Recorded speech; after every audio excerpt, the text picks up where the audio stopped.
चरम तीर्थंकर भगवान श्री महावीर को पर्युषण महापर्व की आराधना करते हुए हम और आप सभी अपनी ओर से शत शत नमन, कोटि कोटि वंदन समर्पित करते हैं।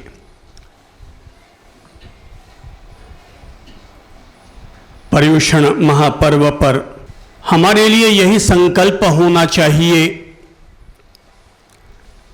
कि अगर हम उपवास कर सकें तो अति उत्तम बात है, पर अगर उपवास न कर सकें तो कम से कम किसी का उपहास तो न करें। अगर हम उपवास न कर सकें तो कम से कम किसी का उपहास तो न करें। प्रवचन सुन सके तो अच्छी बात है, पर प्रवचन न भी सुन सके तो कम से कम अपने मुंह से दुर्वचन तो न ही बोले। अगर हम मंदिर के दर्शन कर सकें तो बहुत अच्छी बात है, पर अगर मंदिर के दर्शन न भी कर पाए तो कम से कम प्रदर्शन करने से तो अवश्य बचें, और गुरुजनों के पास जाकर उनको वंदन कर सके तो अच्छी बात है, पर अगर वंदन न भी कर सके तो कम से कम कषायों का बंधन करने से तो जरूर बचे। कषाय का अर्थ होता है जो हमें कस लेता है।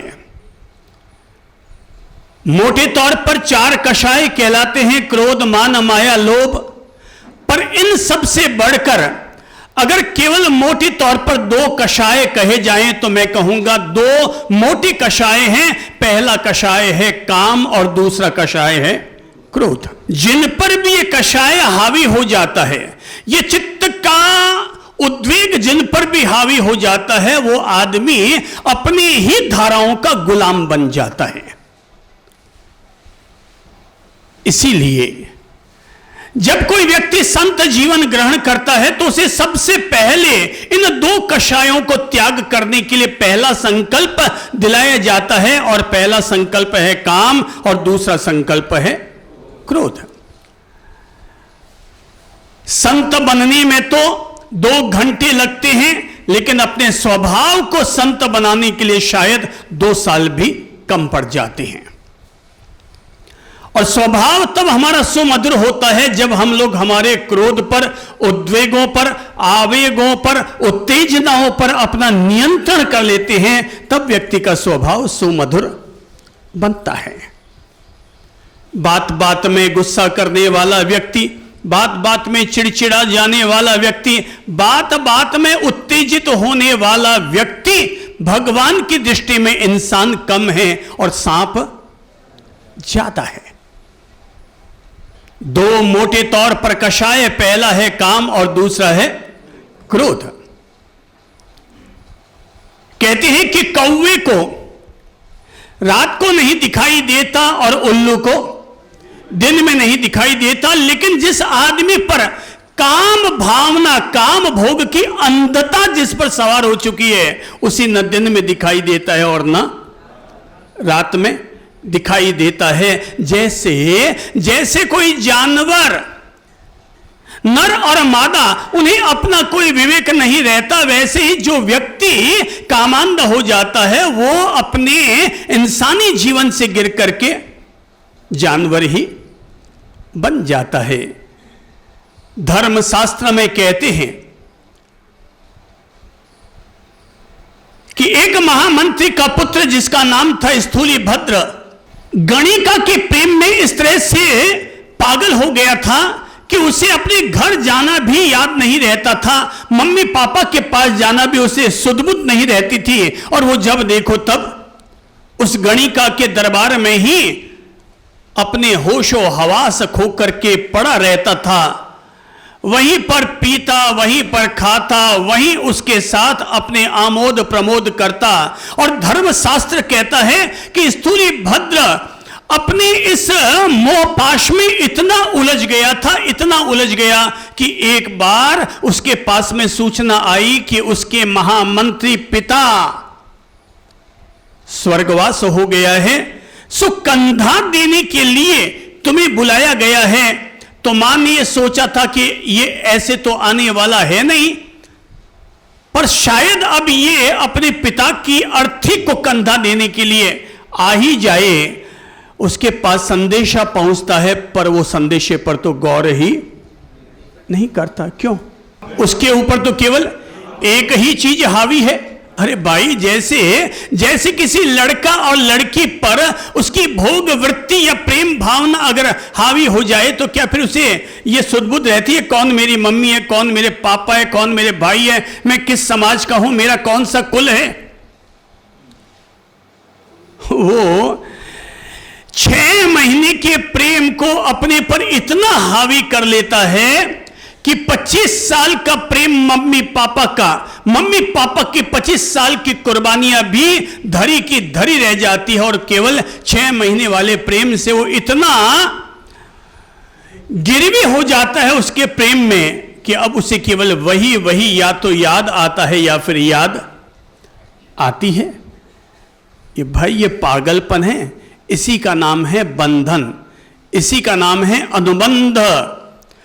व्यक्ति कोई भी बीवी का गुलाम नहीं होता, मियां का गुलाम नहीं होता। हर आदमी अपनी मन की धाराओं का गुलाम होता है। ये पर्यूषण का महापर्व, ये भीतर का प्रदूषण मिटाने के लिए हमें एक स्वर्णिम अवसर देता है कि भीतर का प्रदूषण मिटाओ। तो स्थूली भद्र के पास में सूचना पहुंचती है कि आपके पिता चल बसे हैं और आपको अंतिम संस्कार में शामिल होने के लिए बुलाया गया है। ओके, बेटा कहता भाई मैं क्या करूं, बाप मर गया तो मर गया, अब मैं जाके पीछे क्या करूंगा। ठीक है, अब भाई दुनिया के सामने तर्क भी होता है, कुतर्क भी होता है। जिसको जाना है उसके पास वैसे तर्क होते हैं, और जिसको नहीं जाना होता है उसके पास वैसे तर्क होते हैं। सो वो नहीं गया तो नहीं गया। अब ठीक है, अब अंतिम संस्कार के लिए यात्रा निकल पड़ी, और ये सोच करके कि अंतिम संस्कार की यात्रा उस गणिका के घर के नीचे से लेकर गए कि शायद इसे देखकर फिर कोई भाव पैदा हो जाए। और जैसे ही वो वहां से यात्रा निकलने लगी, चूंकि महामंत्री थे राज्य के उसके पिता, सो पूरे राजकीय सम्मान के साथ अर्थी निकली थी, और वयोवृद्ध थे, इसलिए आगे बैंड का वादन भी हो रहा था। लोग महामंत्री की जय जयकार कर रहे थे कि दुनिया में ऐसा जनहितकारी महामंत्री दूसरा नहीं होता। बस ये सोच करके लोग उनकी जय जयकार भी साथ साथ में कर रहे थे। गणिका के घर के आगे से निकले और वो शब्द उसके कानों में गिरने लगे कि महामंत्री की जय हो, महामंत्री की जय हो, राम नाम सत्य है, राम नाम सत्य है, अरिहंत नाम सत्य है। और यूं कहते हुए और वो यात्रा, अंतिम यात्रा निकल रही थी, और वो शब्द उसके कानों में पड़ते जा रहे थे। वो गणिका के प्रेम में, उसकी गोद में, उसके आंचल में अपना मुंह दिए बैठा रहा था, और तभी उसके कान में वो सारे शब्द सुनाई देने लगे। अर्थी आगे बढ़ती रही, बढ़ते बढ़ते वो अपनी गणिका से कहने लगा, प्रेमिका से, मुझे लगता है कि नहीं, मुझे चले जाना चाहिए। ये मैं ठीक नहीं कर रहा हूं कि मैं अपने पिता को अंतिम चरण में अपना कंधा नहीं दे पा रहा हूं। ये मैं ठीक नहीं कर रहा हूं, मैं ये ठीक नहीं कर रहा हूं। और गणिका उसे न जाने देने के लिए जिन जिन शब्दों का इस्तेमाल कर सकती थी, वो सारे शब्दों का इस्तेमाल वो करती चली जा रही है। अब मरने वाला तो मर गया, अब तुम्हारा उससे क्या होगा, तुम अपने वर्तमान जीवन को क्यों खो रहे हो, एंजॉय एंजॉय और एंजॉय, अपने जीवन का आनंद लो। और वो उसी में ही वो एक जाना चाह रहा और दूसरा उसको पटा रही है, और यूं करके समय बीत रहा है। अर्थी आगे बढ़ जाती है, आगे बढ़ते बढ़ते अर्थी शमशान पहुंच जाती है, और जब वहां पर दाह संस्कार का समय आता है, तभी न जाने उसकी आत्मा अंदर से हिल जाती है, और उसे लगता है कि धिक्कार है तुझे, एक तेरे पिता चल बसे और दूसरे तब तू है जो इस प्रेमिका के प्रेम में व्यामोह में फंसा हुआ अपने सारे दायित्व, सारे कर्तव्य, अपने सारे धर्म रीति रिवाज तो भूल बैठा। अब उसके मन में प्रायश्चित पैदा होने लगता है, और उसे लगने लगता है कि नहीं नहीं, मुझे यहां से अब निकलना चाहिए, इस व्यामोह से मुझे निकलना चाहिए, इस सीमा रेखा का मुझे अतिक्रमण करना चाहिए। और तब वो अचानक एक झटका देता है और वहां से खड़ा हो जाता है और तेज गति से चलते हुए शमशान पहुंचता है और वहां पर इंतजारी चल रही है, हाथ में मशाल है कि शायद अंतिम क्षण में भी बेटा आ जाए और महामंत्री के पार्थिव शरीर का दाह संस्कार कर डाले। और तभी वहां पर स्थूलीभद्र पहुंच जाता है, मशाल लेता है, 3 परिक्रमा लगाता है, नारियल फोड़ता है, घी समर्पण करता है, आग देता है और अपने पिता के जलते हुए लाश को, जलते हुए शव को देखता चला जाता है। 2 घंटे तक अब उसका केवल एक ही काम था, शरीर जलता हुआ देखना।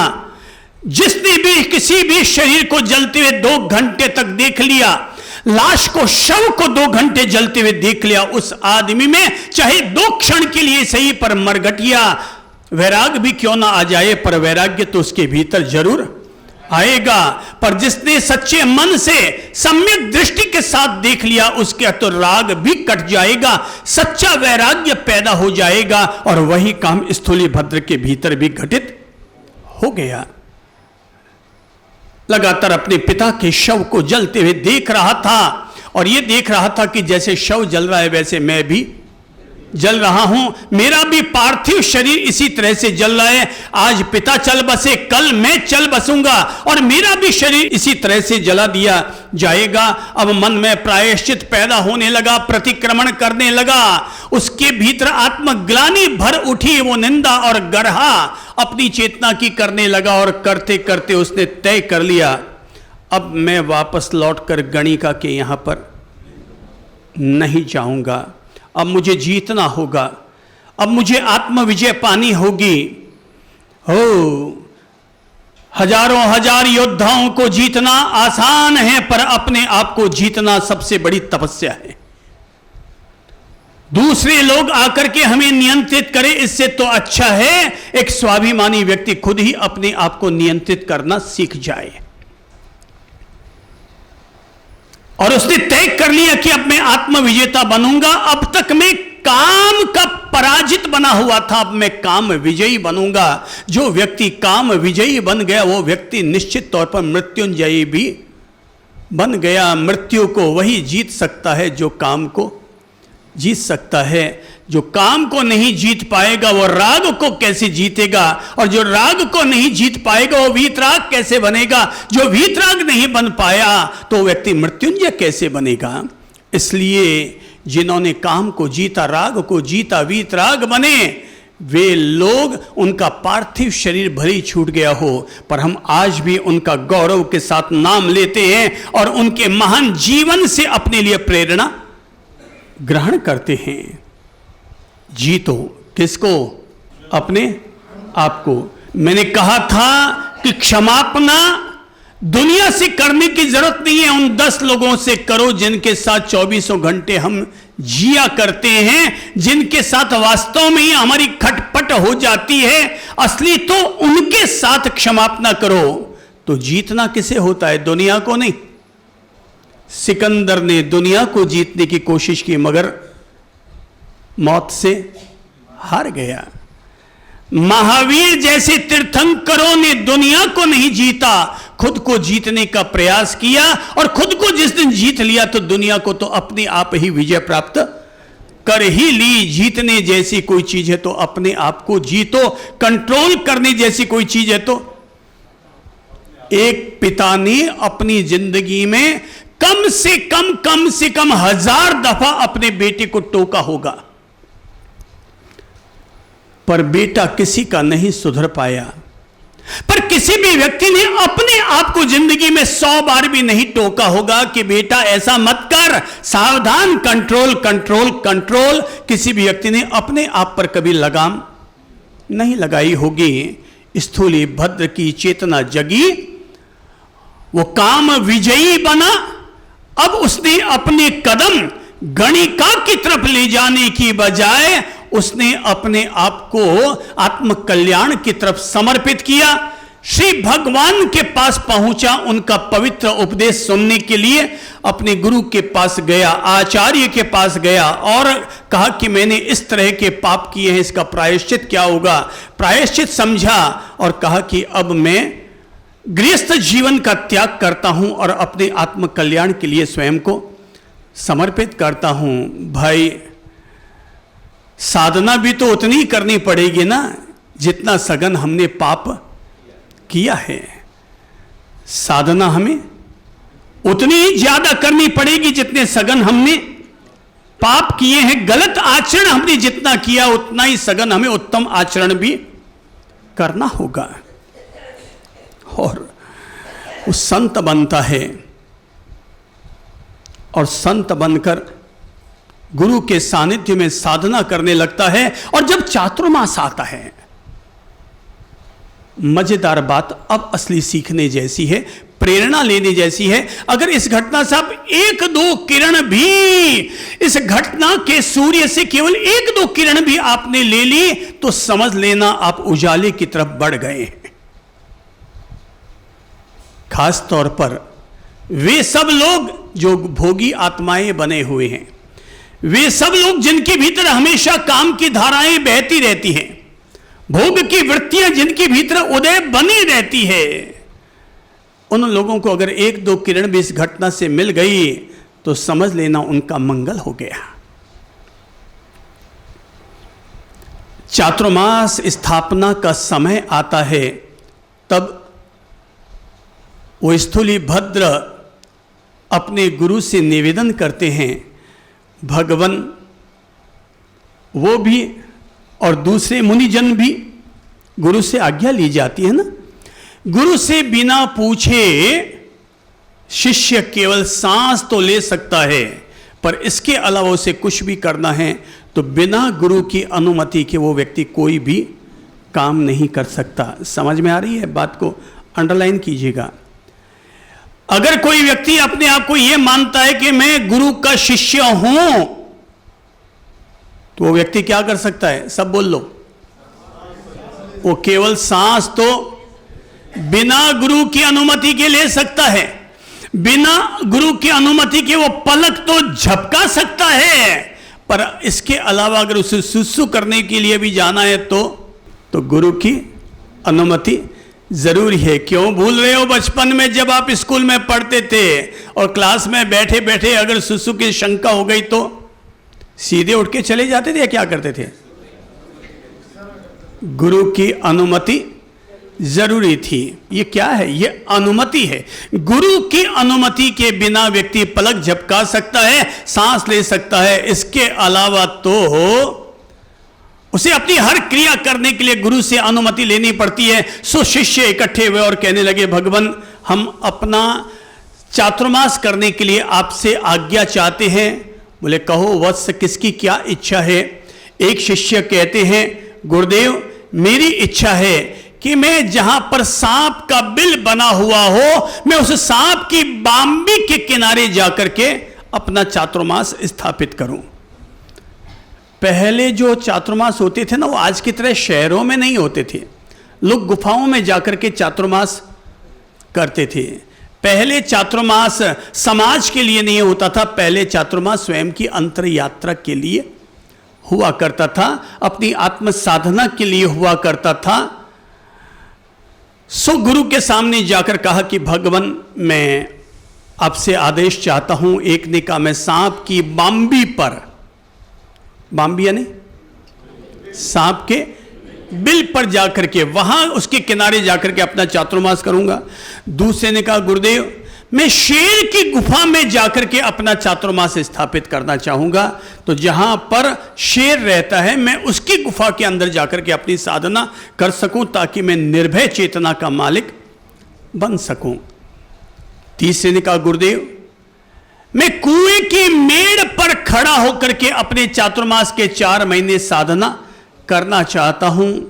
गुरुदेव ने कहा अहो अहो दुष्करम, अहो दुष्करम, अहो दुष्करम, तुम लोग बड़ा दुष्कर कार्य प्रारंभ कर रहे हो, बड़ा कठिन संकल्प है तुम लोगों का, पर तुम लोगों की अगर इच्छा है तो मैं तुम लोगों को सबको अनुमति देता हूं। अब तीनों शिष्य अपने अपने, कोई सांप के बांबी की तरफ और कोई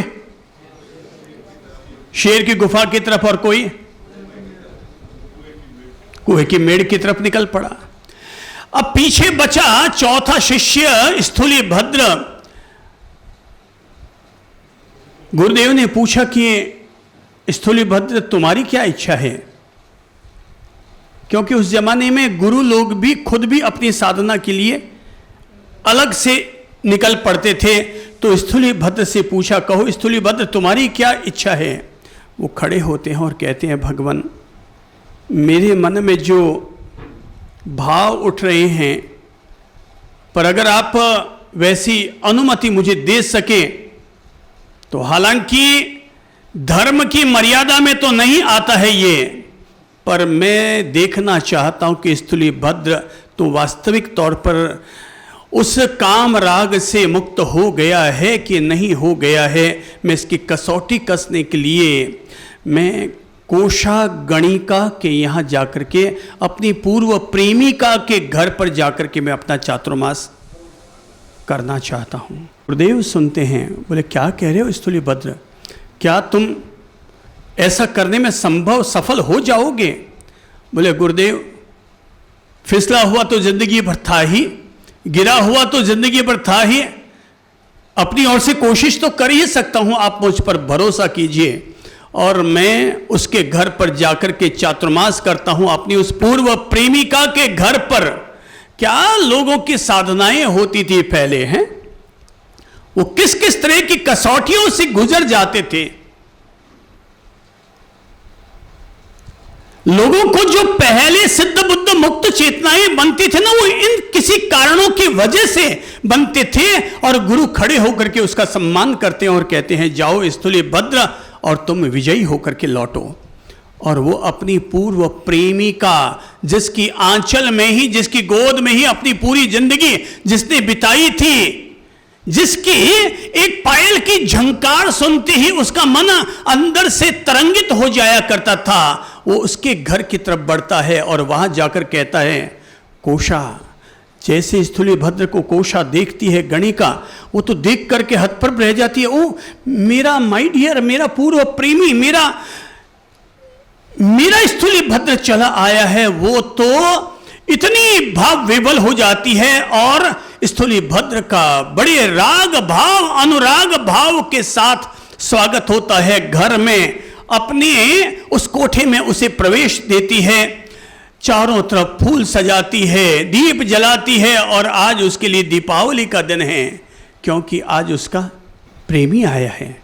अब वो प्रेमी आ गया, इतनी प्रसन्न। आज तो उसने स्पेशली अपने सारे जो भी वो ब्यूटी पार्लर में जो जो चीज़ें करवाती थी, वो सारी चीज़ें आज उसने करवाई। आज उसने स्पेशली जो पिछले काफ़ी समय से उसके नृत्य वगैरह बंद थे, सभी नर्तकों को बुला लिया गया, सभी वाद्य यंत्र बजाने वालों को बुला लिया गया, क्योंकि आज उसे अपने प्रेमी को रिझाना है। अब वहाँ वो आकर के कहते हैं, कोशा मैं तुम्हारे यहाँ पर अपना चातुर्मास करने के लिए आया हूँ। कोशा कहती है, चातुर्मास क्या, ये मेरा रोम रोम तुम्हें हाजिर है, ये पूरा भवन तुम्हें हाजिर है। मैं तन मन धन से तुम पर न्यौछावर हूँ। चातुर्मास क्या, जो इच्छा है सो करो। और जब उसके लिए अपना विशेष भवन और महल खोलती और कहती है कि आपके लिए तैयार है, वो कहते हैं कि नहीं, मैं यहाँ पर चातुर्मास नहीं करूँगा।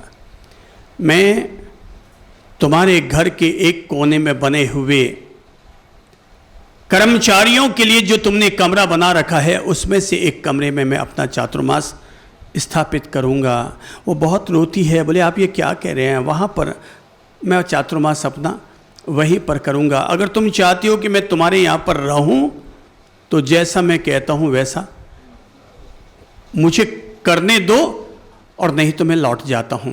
बोले आप लौटने का तो नाम ही मत लीजिए। कमरा खोल दिया गया। अब वो चातुर्मास वहाँ उनका स्थापित हो गया। अब वो रोज ही कोशा गणिका अपने प्रेमी को लुभाने के लिए एक गणिका जितनी तरह के श्रृंगार कर सकती है, जितनी तरह के नृत्य कर सकती है, और कहते हैं वो तो नृत्य कला में इतनी पारंगत थी कि सुई की नोक के ऊपर अगर कमल की पंखुड़ी को रख दिया जाए, सुई की नोक के ऊपर अगर कमल को रख दिया जाए, उस कमल के ऊपर वो जाकर के नृत्य कर लेती थी। वो इतना जबरदस्त बैलेंस बनाना जानती थी, पर वो सारे नृत्य करती चली गई, पर स्थूलीभद्र को टस से मस नहीं कर पाई। 2 महीने बीत गए, पर्युषण पर्व आ गया। स्थूलीभद्र ने कोशा को अपने पास बिठाया और कहा कि मैं पर्युषण पर्व पर तुम्हें धर्म का उपदेश देता हूं। और उस उपदेश को सुनते सुनते 8 दिन में उस कोशा गणिका, कोशा वेश्या का हृदय ऐसा परिवर्तित हुआ कि उसने कहा कि मैं अब तक तुम्हें केवल एक प्रेमी मानती थी, पर आज से तुम मेरे गुरु हुए स्थूलीभद्र। तुमने मुझ जैसी काया का कायाकल्प कर डाला, मुझ जैसी आत्मा का उद्धार कर डाला। मैं तुमसे श्रावी का व्रत, श्रावी का धर्म मैं तुमसे ग्रहण करती हूं, और आज के बाद मेरे समस्त लोगों के लिए द्वार दरवाजे बंद हो रहे हैं। अब मैं निर्मल जीवन का संवहन करती हूं, और आज के बाद हमेशा पवित्र पथ का ही अपने जीवन में सेवन करूंगी। और उसने श्रावी का धर्म स्वीकार किया, पंचव्रत स्वीकार किए, धर्म की दीक्षा उसने स्वीकार की। और जब 4 महीने पूर्ण हुए, तब वो उनके चरणों की चंदन से पूजा करते हुए और उनको विदाई देती है, और कहती है फिर कभी इस पापिन की आपको याद आ जाए तो मुझ पर कृपा करना, और मेरे इस दहलीज पर आकर फिर अपना चातुर्मास स्थापित करना। स्थूलीभद्र महान संत, महान काम विजेता, महान काम जयी मृत्युंजयी महापुरुष सहज रूप में वहां से निकल जाते हैं। और जब वापस पहुंचते हैं अपने गुरु के पास, तब तक और भी शिष्य अलग अलग दिशाओं से आ जाते हैं। तो जैसे ही सामने सांप की बांबी पर चातुर्मास करने वाला आता है, गुरु उन्हें देखकर कहते हैं, अहो दुष्कर साधना, दुष्कर साधना, दुष्कर साधना। और ये कहते हुए उसका अभिनंदन करते हैं, आओ मेरे प्रिय वत्स, तुम्हारा पुनः स्वागत है। दूसरा शिष्य भी आता है, कहाँ गया था वो? शेर की गुफा में। वो भी आता है, उसके भी गुरु यही कहते हैं, उसे भी गुरु यही कहते हैं, क्या? आओ मेरे प्रिय वत्स, आओ तुम्हारा स्वागत है, तुमने दुष्कर साधना की है। तीसरा आता है कौन? कुएं की मेड़ वाला। और जब वो वहाँ पहुँचता है तो गुरु उसे भी कहते हैं, आओ मेरे प्रिय वत्स, तुम्हारा अभिनंदन है, तुमने भी बहुत दुष्कर साधना की है। अब चौथे चरण में कौन आ रहे हैं? स्थूलीभद्र। और जैसे स्थूलीभद्र को सामने आता हुआ देखते हैं, गुरु अपने स्थान से खड़े हो जाते हैं, सामने चल कर के जाते हैं, सामने चलकर जाते हैं और अपने शिष्य को अपनी ओर से नमन करते हुए झुक करके और उसे प्रणाम करते हैं और कहते हैं, महान साधना, महान साधना, महान साधना स्थूलीभद्र, तेरी साधना महान महान महान, तेरी साधना महान है। जो साधना तू करके आया वो साधना मेरे लिए भी दुष्कर साधना थी, पर वो साधना तू करके और विजयी होकर आता है। कहते हैं कि तीनों बाकी के संत बड़ी ईर्ष्या करते हैं कि हमने इतनी कठिन साधना की, उसे तो केवल कितना ही का दुष्कर साधना। और ये स्थूलीभद्र अपनी गर्लफ्रेंड के यहां, अपनी पूर्व प्रेमिका के यहां जाकर के अपना चातुर्मास करके आए, और उनके लिए गुरु खड़े हुए, सामने गए, नमन किया, गले लगाया, अति महान साधना, अति महान साधना करते हुए उनका अभिनंदन किया। हो, लगता है हमारे गुरु जी का भी भेजा खराब हो गया, वो भी अंदर से वो स्थूलीभद्र जैसे ही हो गए हैं। कहानी तो काफी आगे बढ़ती है और आगे बढ़ती हुई कहानी ये बताती है कि उनमें से एक संत, उसका मन विचलित होता है और उसे लगता है कि अगली बार मैं कोशा के यहां जाकर के चातुर्मास करके आता हूं। ईर्ष्या से भरकर, जलेसी से भरकर अगर कोई आदमी साधना करने के लिए भी जाएगा तो साधना उसे फलीभूत नहीं हो पाएगी, और वो संत भी वहीं पर जाता है। पर अब तो वो कोशा थोड़ी रही, अब तो वो श्राविका हो गई, और वो अब तो उन्हें श्रद्धा के साथ आहार समर्पण कर रही है, उनकी सेवा कर रही है। पर संत रोज कोशा को देखते देखते, अपूर्व सुंदरी तो थी ही, रोज देखते देखते अब अंदर में क्या जगने लगा, ये सारा दुनिया की सारी गड़बड़ियां कहां कौन करता है, इस टोपी के नीचे वाला, इस खोपड़ी के अंदर वाला सब गड़बड़ करता है। और तब संत जाता है वहां, वो उससे मोहित हो जाती है। कोशा ये सोचकर देखूं तो सही, ये संत भी स्थूलीभद्र जैसा या कैसा है, एक बार नृत्य कर ही बैठती है और वो एक ही नृत्य में लट्टू हो जाता है, उसके पीछे पागल होने लगता है।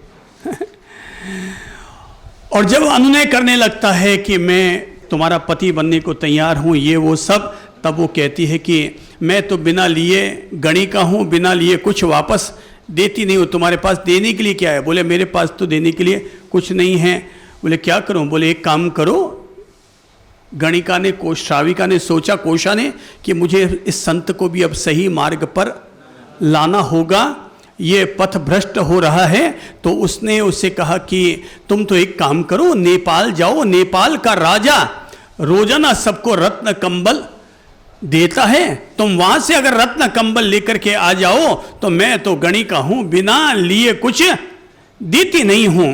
अब कहते हैं, कहानी आगे बताती है कि वो नेपाल जाता है, अति संघर्षों का सामना करते हुए चातुर्मास में ही निकल जाता है, और वो रत्नों से जड़ित शॉल लेकर के आता है और लाकर के कोशा को देता है, गणिका को देता है। चातुर्मास अब समाप्ति की वेला आ रही है और वो उसको लाकर के जब देता है, लो मैंने तुम्हारी इच्छा पूर्ति के लिए ये इतनी दुर्धर्ष पद यात्रा करके तुम्हारे लिए रत्न शॉल में लेकर के आ गया हूँ। वो गणिका स्नान करती है और उसी रत्न के शॉल से अपना शरीर पहुँचती है, उस पर थूकती है और फेंक देती है। वो कहता है कि ये तुमने क्या किया कोशा, अरे तुम्हें पता है इसको मैं कितनी कठिनाई से और मेहनत करके लाया हूं। गणिका कहती है, कोशा कहती है, वो श्राविका कहती है, महाराज आप इतनी कठिनाई से लाए हुए रत्न शॉल उस कामली के लिए तो आप इतने लालायित हो रहे हैं और सोच रहे हैं कि ये मैंने फेंक दिया, पर आपने कभी ये क्यों नहीं सोचा कि आपने इतनी दुर्धर्ष तपस्या करके इस सच्चरित्रता को जो प्राप्त किया था, ये मुझ एक स्त्री के शरीर को देख करके आप अपने उस महान चरित्र के रत्न शॉल को आप गिराने के लिए तैयार हो गए।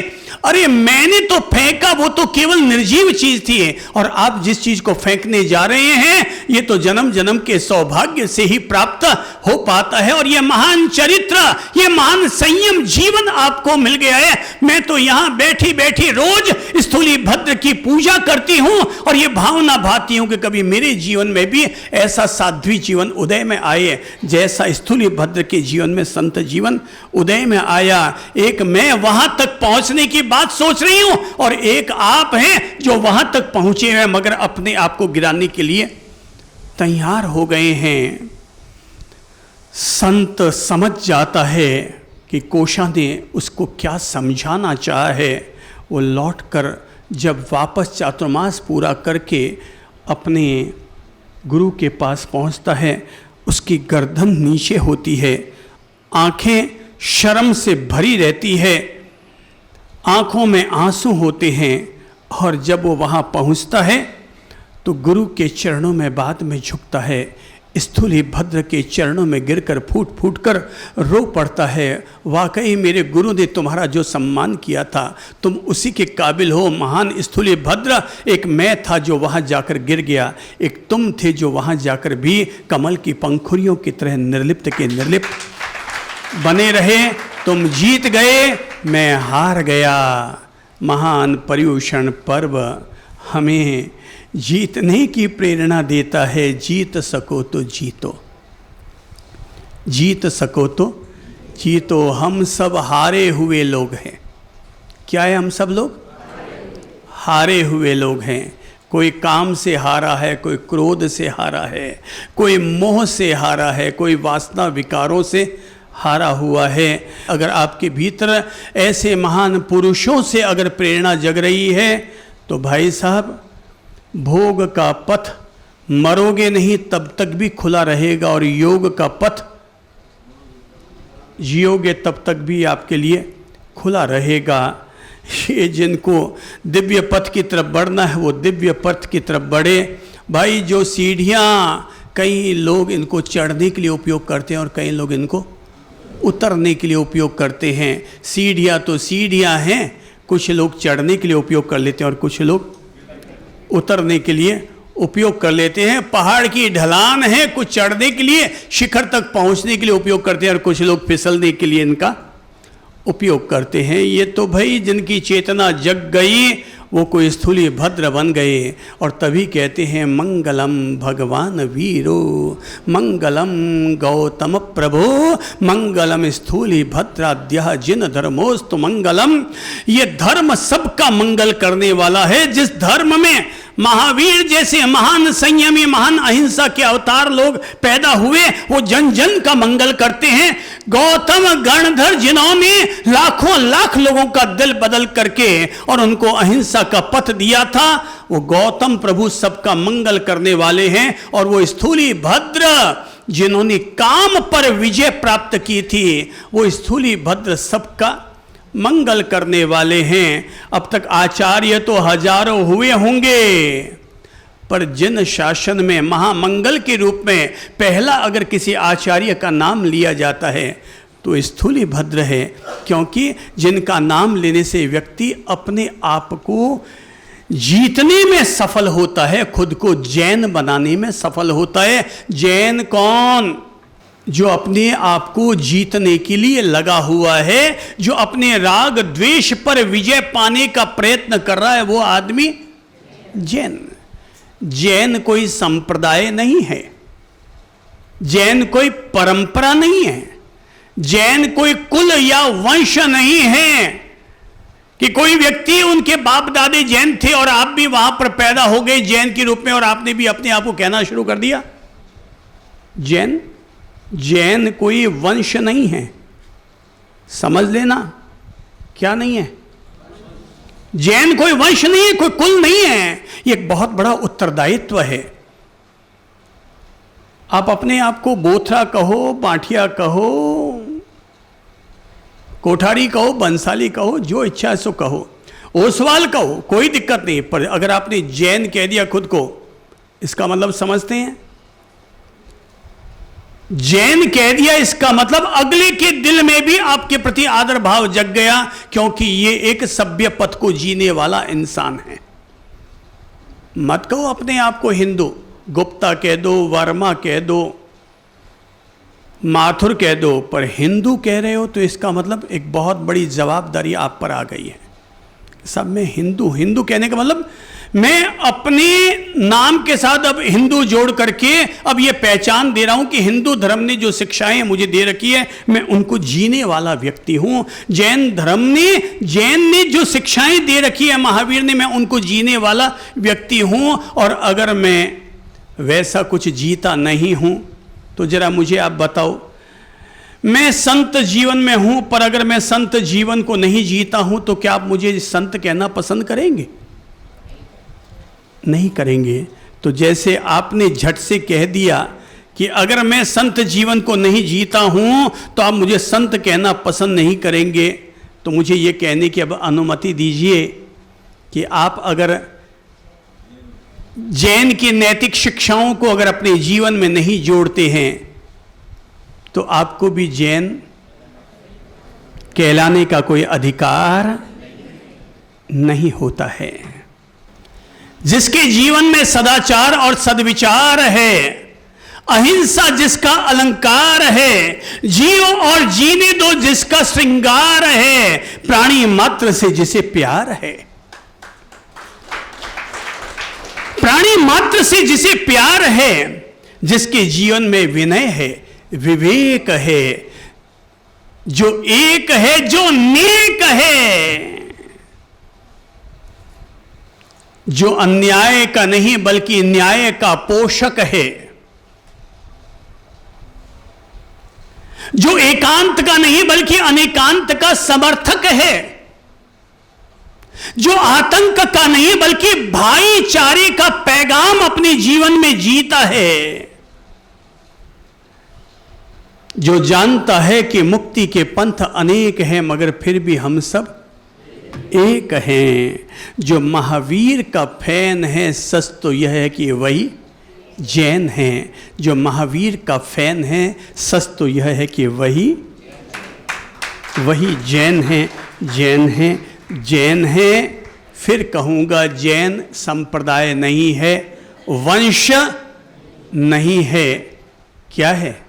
एक दायित्व, एक जीवन शैली का नाम है जैन। क्या है जैन? क्या है? एक जीवन शैली, अहिंसा पूर्वक जीवन जीने की शैली, सत्य निष्ठा के जीवन जीने वाली शैली,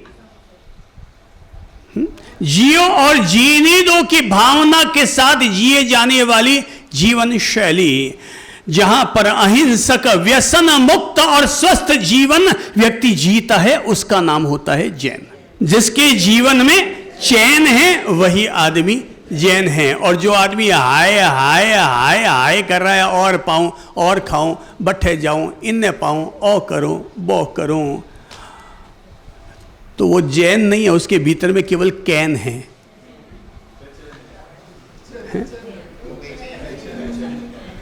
तो अब वो क्या है? जहां चैन नहीं है वहां क्या होता है? बेचैन। तो जो बेचैन है वो क्या हो सकता है? जैन। जैन में 4 अक्षर हैं, JAIN। जे हमें कहता है, जैन का जे हमसे कहता है जागरूकता से जियो। सब बोलो, जैन का जे क्या कहता है? जागरूकता से जियो, जतन से जियो, सावधानी पूर्वक चलो, सावधानी पूर्वक खाओ, जागरूकता पूर्वक, जैना पूर्वक, जतन पूर्वक अपनी हर क्रियाकलाप को करो। पहला है जे, दूसरा है ए कहता है अहिंसा पूर्वक अपना जीवन जियो। जैन का आई कहता है इंसानियत की इज्जत करो, और जैन का एन कहता है सबके साथ नरमाई से पेश आओ, अकड़ मत रखो, गुस्सा मत करो, जीतो जीतो जीतो रे अपने आप को जीतो। और ये जो जीतने की बात है, ये हिंदू के लिए भी है, जैन के लिए भी है, मुसलमान के लिए भी है, ईसाई, सिख, पारसी, सबके लिए है, और वो है अपने आप को जीतना। मेरी समझ से दुनिया के जितने भी धर्म हैं, किसी धर्म में कोई फर्क है ही नहीं। फर्क हमने पैदा कर रखे हैं। अच्छा जरा सोचो कि अगर कोई ज्योति जल रही है तो चांदी का दिया हाथ में लो, दूसरे हाथ में सोने का दिया लो, सामने एक मिट्टी का दिया जला करके रखो। अब देखो कि तीनों की ज्योति में क्या फर्क है। पात्र में फर्क है, कोई मिट्टी का पात्र है और कोई चांदी का और कोई सोने का है। सच्चाई में कहीं कोई फर्क नहीं है, सब में ज्योति एक है। जितने उत्तम धर्म है दुनिया में, सबने मानव को ऊपर उठने की ही प्रेरणा दी है। एक बहुत बड़े अध्यात्म योगी हुए हैं श्रीमद राजचंद्र, महात्मा गांधी ने जिनको गुरु माना था अपना, वो श्रीमद राजचंद्र ने कभी 2 पंक्तियां कही थी। उनसे पूछा गया कि साहब हम इतने सारे महापुरुष हैं, हम किस महापुरुष की बात माने? तब उन्होंने कहा, ते प्राप्त करवा वचन कौनो सत्य कौनो मानवो।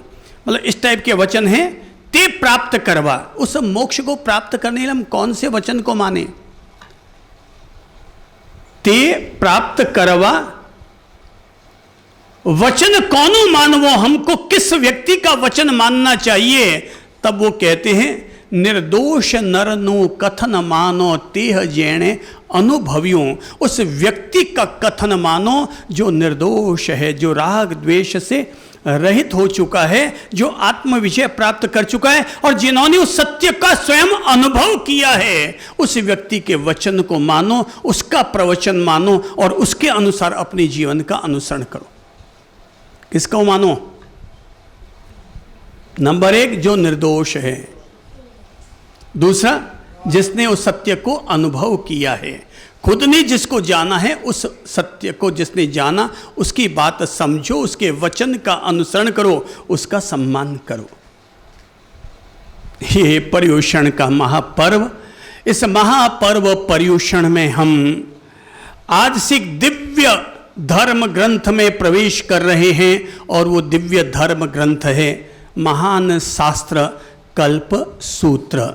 कल्प सूत्र का मतलब होता है एक ऐसा शास्त्र जिसमें इंसान को बेहतर जीवन जीने का आचार बताया गया है। कल्प यानी आचार, तो जिसमें इंसान को एक बेहतरीन तरीके से जीवन जीने का आचार बताया गया है, उस शास्त्र का नाम है कल्प सूत्र। कल्प सूत्र हमें शिक्षा देता है, उसकी नैतिक शिक्षा है कि व्यक्ति अपना आचार, व्यवहार और विचार तीनों अपने आप में श्रेष्ठ रखे। तीन ही चीज है महत्वपूर्ण। पहला क्या है? आचार, दूसरा है विचार और तीसरा है व्यवहार। जिसका आचार सुंदर होता है उसका तन भी एक मंदिर होता है। सब बोलो, जिसका आचार सुंदर होता है उसका तन भी एक मंदिर होता है। जिसके विचार सुंदर होते हैं उसका मन भी एक मंदिर होता है, और जिसका व्यवहार सुंदर होता है उसका धन भी एक मंदिर होता है। तो आचार, विचार और व्यवहार, ये मान धर्म शास्त्र हमें सिखाता है कि अगर अपने आचार, विचार और व्यवहार को उल्टा कर दोगे तो हमारे लिए वही ताला बंद करने का काम हो जाएगा। और अगर हम अपने आचार, विचार और व्यवहार को अगर पॉजिटिव बना लेते हैं तो हमारे जीवन के बंद ताले भी खुलने शुरू हो जाते हैं। धर्म शास्त्र कोई नई चीज हमें नहीं दे रहे हैं, केवल हमारे भीतर जो जंग लग गई ना उसको उतारने का काम करें, और केवल ये अंतर्दृष्टि दे रहे हैं। और दृष्टि ये दे रहे हैं कि अपने ताले को लेफ्ट साइड में घुमाना बंद करो, राइट साइड में घुमाना चालू करो। बच्चे थे, मास्टर जी क्या करते थे हमारी डायरी में? 2 काम करते थे मास्टर जी, केवल 2 काम होता था। 2 काम करते थे, हमारी कॉपी पर 2 ही निशान मिलेंगे मास्टर जी के, तीसरा कोई निशान नहीं मिलेगा। या तो क्रॉस और या फिर राइट। राइट राइट, उल्टा विचार क्रॉस, उल्टा आचार क्रॉस, उल्टा व्यवहार क्रॉस, अच्छा व्यवहार राइट, अच्छा आचार राइट, अच्छा विचार राइट। बस इतना सा ही धर्म है, इसके अलावा धर्म कुछ है ही नहीं। इतना सा ही शास्त्र है, और दुनिया के सारे शास्त्रों का निचोड़ इस एक लाइन में आ रहा है, और हर व्यक्ति को पता है कहां राइट करना और कहां रॉन्ग करना है। पहले वो मास्टर जी रॉन्ग राइट करते थे, अब तो अपन सभी मास्टर जी बन गए हैं ना, तो अपन खुद ही तो अपने जीवन की डायरी में, अपनी कॉपी में लिख ही सकते हैं कि हमारा क्या कार्य रॉन्ग है और क्या कार्य राइट है। चलिए जरा बता देता हूं, मैं आप ही लोगों से रॉन्ग राइट लगा लेता हूं। मैं गुस्सा करता हूं, रॉन्ग या राइट? रॉन्ग, सब मास्टर जी बन गए। मैं किसी लड़की को छेड़ता हूं, रॉन्ग की राइट? रॉन्ग। मैं किसी का पर्स मारता हूं, रॉन्ग की राइट? रॉन्ग। मतलब सब लोगों को अब मास्टर जी बन गए और सबको पता चल गया कहां पर क्रॉस लगाना और कहां पर राइट लगाना है। सारे धर्म शास्त्र यही बात सिखाते हैं। चंद्र प्रभु के सारे संदेश आप एक लाइन में पिरो लीजिए, और वो सारे संदेश हैं जो जो क्रॉस है उनको हटाने का बोध रखो, और जो जो राइट है उन्हें शरबत बना करके अपने अंदर में पी लो, जूस बनाकर, सिकंजी बना करके उसे पी लो भाई। नींबू खट्टा होता है, नमक खारा होता है, चीनी मीठी होती है, पानी बेस्वादा होता है, पर अगर इनको राइट करना है तो मिला करके शिकंजी बना लो तो सब चीज़ क्या हो जाएगी? स्वादिष्ट स्वादिष्ट स्वादिष्ट। ये महान धर्म शास्त्र हमें सिखाता है कि हम अपने जीवन में उन नैतिक बातों को जोड़ें जो बातें हमारे जीवन का उद्धार करती है, हमारे जीवन का जो कल्याण करती है, हम उन बातों को अपने जीवन के साथ जोड़ें। किन बातों को? जो हमारा उद्धार करती है। तीर्थंकरों का जो चरित्र है वो चरित्र सुनने के लिए नहीं होता है, वो हमारा अपना चरित्र बनाने के लिए होता है। उनका चरित्र किस लिए है? सुनने के लिए नहीं है। भाई रामचरित्र का सुनने से क्या होगा? लोग सुन ही रहे हैं, सारे दुनिया भर के लोग सुन रहे हैं। राम जी का चरित्र सुनो, महावीर जी का चरित्र सुनो। ये चरित्र सुनने के लिए नहीं होते, ये चरित्र अपना चरित्र बनाने के लिए होते हैं कि हम उनके महान कैरेक्टर से कुछ सीखें और हम भी वैसा कुछ कैरेक्टर अपना बना सकें। इसके लिए उन महान पुरुषों को हम बार बार उनका नाम लेते हैं, उनके जीवन के प्रसंगों की चर्चा करते हैं, उनके सिद्धांतों की चर्चा करते हैं, ताकि हम उनके और करीब जा सकें। भगवान के करीब वो नहीं जाता है जो उनके नाम की माला ज़्यादा फेरता है, भगवान के करीब वो जाता है जो उनके जैसा निर्मल जीवन जीने का प्रयास करता है। कौन जाता है भगवान के करीब? अब जरा सोचो कि एक आदमी 2 घंटा सुबह बैठ करके राम नाम कर रहा है, हरि नाम कर रहा है, नमोरी अंताणम बोल रहा है और दोपहर में दुकान में बैठ करके गालमेल कर रहा है, वो आदमी भगवान के करीब जाएगा क्या? वो सुबह भगवान के थोड़ा करीब जाएगा कि दोपहर में जो काम करेगा भगवान फिर उसको नीचे गिरा देंगे, बोले जा, हाथ पकड़ा और फिर वापस नीचे छोड़ने वाला काम हो जाएगा। फिर तो वही काम होगा कि राम जी ने नाम लिखा, राम का नाम तो पत्थर तिर गया और पत्थर को छोड़ा तो पत्थर डूब गया। तो हम लोग फिर कैसे हो रहे हैं? नाम ले करके ऊपर उठ रहे हैं, फिर गड़बड़ करते हैं और फिर वापस नीचे समंदर में डूब जाते हैं। तो फिर तिरेंगे कैसे, पार कैसे लगेंगे? जब हम तिरने वाले काम हमारी ओर से संपन्न करेंगे। जहाँ पर देव दर्शन हो वहीं उद्धार होता है। जहाँ पर देव दर्शन हो वहीं उद्धार होता है। जहाँ मुनियों की वाणी हो वहीं भव पार होता है। जहाँ मुनियों की वाणी हो वहीं भव पार होता है। जहाँ पर देव दर्शन हो वहीं भव पार होता है। जहाँ मुनियों की वाणी हो वहीं उद्धार होता है। मुझे लगता नहीं नवकार से ऊंचा यहाँ कोई, मुझे लगता नहीं नवकार से ऊंचा यहाँ कोई। वहाँ सब पाप कट जाते जहाँ नवकार होता है। वहाँ सब पाप कट जाते जहाँ नवकार होता है। वहाँ सब पाप कट जाते जहाँ नवकार होता है। वहाँ सब पाप कट जाते जहाँ नव। महान धर्म शास्त्र कल्प सूत्र का शुभारंभ मंगलाचरण इसी महान मंगलकारी नवकार मंत्र के साथ हो रहा है। नमो अरिहंताणम, अरिहंतों को नमस्कार हो।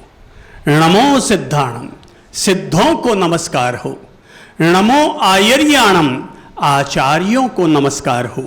नमो उवज्झायाणम, उपाध्यायों को नमस्कार हो। नमो लोए सव्व साहुणम, लोक में संसार में रहने वाले समस्त साधु पुरुषों को हमारे नमस्कार हो। ऐसो पंच नमस्कारो, ये 5 नमस्कार सव्व पावपणासनो, सभी पापों का नाश करने वाला है। मंगलाणंच सव्वेसिम, सारे मंगलों में परमम हवै मंगलम, हमारे लिए सदा मंगल ही मंगल, मंगल ही मंगल करने वाला है। ये पंच परमेष्ठी को किया जाने वाला नमन और वंदन, कि जिसके साथ कल्प सूत्र की शुरुआत हो रही है, मंगलाचरण हो रहा है। जैसे हम कहते हैं कि लोग कोई भी मंगल कार्य करते हैं तो पहले गणपति की वंदना कर लो कि वक्रतुंड महाकाय सूर्य कोटि समप्रभ निर्विघ्नं कुरु मे देव सर्व कार्येषु सर्वदा, उसको याद कर लो तो अपने आप वो विघ्न हरण मंगल करण है। अपने आप उस देव की पूजा हो गई तो अपने आप आगे के सारे कार्य पूरे हो गए। तो ये महामंत्र नवकार हमारे लिए ऐसा ही कोई वक्रतुंड है। ये महामंत्र नवकार कि जिसकी शुरुआत अगर आप अपने दिन की शुरुआत भी महामंत्र नवकार के उच्चारण के साथ करते हैं, ऐसा करते ही आपकी बुद्धि में पॉजिटिविटी आ गई, एक पॉजिटिव तरंग अंदर में चली गई, हमारे मेमोरी पावर में एक पॉजिटिव इफेक्ट पहुंच गया और मन की तरंगे भी हमारे नियंत्रण में आ गई। रात को सोने से पहले अगर आप नवकार मंत्र का स्मरण करके अगर सोते हैं, दिन में सुबह उठते अगर नवकार मंत्र का स्मरण करोगे तो दिन आपका धन्य होगा, और रात को सोने से पहले नवकार मंत्र का स्मरण करोगे तो रातें आपकी धन्य होगी। धर्म करने वाले व्यक्ति के लिए तो उसकी रातें भी धन्य होती है, और अधर्म करने वाले व्यक्ति के तो दिन भी निष्फल चले जाया करते हैं। अगर दिन को धन्य करना है, रातों को अगर धन्य करना है, तो हमारे लिए जीवन जीने का एक रास्ता जरूर होना चाहिए, और वो है धर्म। हम लोग धर्म से ध से धर्म को भूल जाते हैं और ध से धंधे को ज्यादा जोड़ लेते हैं। व्यक्ति 1 घंटा धर्म नहीं करता और 12 घंटा धंधा करता है। इसलिए मैं ये पैगाम दूंगा, संदेश दूंगा कि क्यों ना हम धंधे को भी धर्म पूर्वक करना सीख जाएं, क्योंकि धंधे को तो लोग छोड़ नहीं पा रहे हैं। 12 घंटा उनको धंधा सूझता है, तो मैं कहूंगा धर्म पूर्वक धंधा करना शुरू कर दो, तो धंधा भी आपके लिए एक धर्म हो जाएगा। हाँ, कुछ पापी होते हैं ऐसे जो धर्म में भी धंधा करते हैं। कुछ क्या होते हैं? पापी ऐसे होते हैं जो धर्म में भी क्या करते हैं? धंधा करते हैं। धर्म में भी क्या करते हैं? धंधा। वहां के ट्रस्टी बन गए, बोले ठीक है मेरे भतीजे की शादी है, ये टेंट तो तू फ्री बांध दे, अगले वाले में मैं तेरी सेटिंग करवा दूंगा। ये क्या है? ये क्या है? धर्म में धंधा। अब दूसरा इसे पलटो, भाई कोई आदमी अस्पताल की सेवा बोले संभाल रहा हूं और गाड़ियां पेट्रोल अस्पताल की जला रहा है, कोई मंदिर में अपनी ओर से लोग तो धर्म के नाम पर पैसा समर्पण करते हैं, कोई अपनी माँ की स्मृति में, कोई पापा की स्मृति में, कोई दादा की स्मृति में, कोई दादी की स्मृति में। अब ये लोगों को निर्णय करना है कि तुम्हें उनकी स्मृति वाला पैसा खाना है या अपनी मेहनत वाला पैसा खाना है? तो धर्म में धंधा मत करो भाई। धंधे में पाप करोगे ना तो धर्म के द्वार पर जाकर धो लोगे, पर धर्म की दहलीज पर जाकर पाप कर लेंगे तो उसको धोएंगे कहाँ धोएंगे हम? भाई घर में पाप करेंगे तो मंदिर में जाके धो लेंगे, पर मंदिर में जाके पाप कर लिया तो कहाँ जाकर धोएंगे हम? कोई ठौर ही नहीं है, मुझे तो और कोई जगह ही नहीं मिल रही है। भाई मंदिर किस लिए जाते हैं? तीर्थ किस लिए जाते हैं? अपने पाप धोने के लिए। और हम वहां जाकर के कोई मंदिर में जाके निंदा कर रहा है, कोई आलोचना कर रहा है, कोई टीका टिप्पणी कर रहा है, बात तो एडी है, वो क्या वो तो एडो ही है। अरे भाई तुम मंदिर में वहां पर हती तत्ती करने गए हो या अपने भीतर के पाप धोने गए हो? मंदिर में जाओ, मौन ले लो, मंदिर में जो अपनों को आराधना करनी है, भक्ति करनी है करो, मौन पूर्वक वापस निकल कर अपने घर चले जाओ। कोई कुछ बोल रहा है, बोलने दो, ध्यान ही मत दो, अपना कान हर जगह टेरने के लिए नहीं होता है। वो बोल रहा है, हो सके तो बोल दो भाई साहब मंदिर में बातें नहीं करते हैं, वो तो फिर भी बोल रहा है, तो क्या करो भाई। कुत्ता कोई भौंक रहा है तो अपन क्या करेंगे, उसको शांत करेंगे, और न शांत होता तो क्या करेंगे, अपन खुद ही वहां से खिसक जाएंगे। बोलिए कुत्ता मान नहीं रहा है तो अपने आप को क्या करो, थोड़ा वहां से खिसका लो। तो भाई धर्म पूर्वक धंधा करो, न्याय नीति पूर्वक धन अर्जित करो। मैं कहूंगा कि धनवान बनो, हर आदमी अमीर बने, पर बेईमानी करके अमीर न बने। और लोगों में ये जो एक मानसिकता आ गई है कि साहब बिना उल्टा सुल्टा किए तो पैसा कमाई ही नहीं जाता है। मैं कहूँगा कि ये सब वो लोग कहते हैं जो अभी तक पैसा नहीं कमा पाए ना, वो कहते हैं कि बिना उल्टा सुल्टा किए तो पैसा कमाया नहीं जाता है। न्याय नीति पूर्वक धन अर्जित करो, फिर चाहे वो धन इतना सा आया या इतना सारा आया, वो जितना भी है अपना न्याय नीति पूर्वक कमाया वो धन है। देखिए मैं फिर कहूँगा हर आदमी धनवान बने, धन जरूर कमाओ, हर आदमी कमाओ। गरीब रहना पाप है, अभिशाप है, पर धन ऐसा कमाओ जो आपको और आपके बच्चों को बरकत करे। खोटा धन लाएंगे तो आपकी बुद्धि भी खराब होगी और बच्चों की बुद्धि भी खराब होगी। चोरी का धन मोरी में, तो ऐसा धन ठीक है, कम है तो भी हम खुश हैं और ज़्यादा है तो भी हम खुश हैं। तो धर्म पूर्वक